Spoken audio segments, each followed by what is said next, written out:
Okey, kali ini saya akan react sebuah lagi drama bersiri terbaru yang tayang di Astro. Tajuknya 1000 Tahun. So, jom kita tonton salah satu adegan daripada episod kelima. Tuan Kuman, keluar mulut harimau, masuk buaya. Tak sama langsung.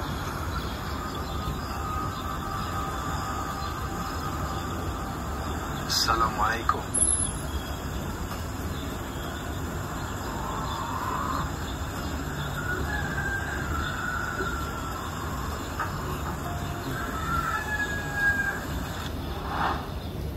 Iman dah Mak Cukri.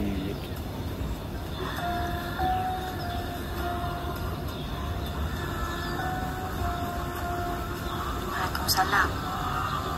Abang Syukri, apa khabar? Awak siapa?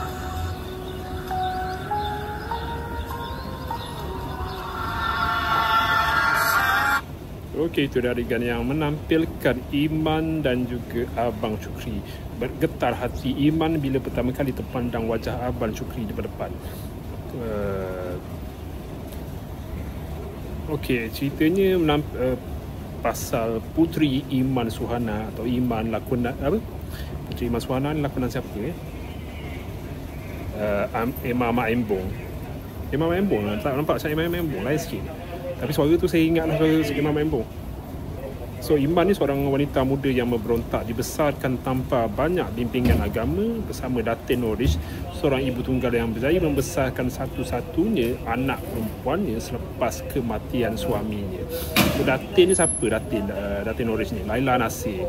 Okey, segalanya bermula apabila Iman terkejut dengan kejadian yang mengubah hidupnya apabila dia hamil dengan anak luar nikah hasil hubungan terlarang dengan teman lakinya Azrul lakonan Ali Reza Kavosi. Dan setelah dikhianati oleh Azrul, Iman dengan keadaan hamil melarikan diri ke sebuah desa terpencil dan berkahwin dengan Syukri. Abang Syukri tadi seorang lelaki sederhana yang mencintainya tanpa syarat. Macam mana macam adegan tadi tu, macam Syukri tanya dia siapa Iman ni, kenapa dia mengenali Syukri sedangkan Syukri tak mengenali dia. Saya nak kena follow daripada episod pertama lah sebab confusing sikit bila tonton tengah-tengah cerita ni. Jadi itulah sedikit background dia. So, apa yang jadi lepas tu? Kemudian Iman dia lahirkan anak.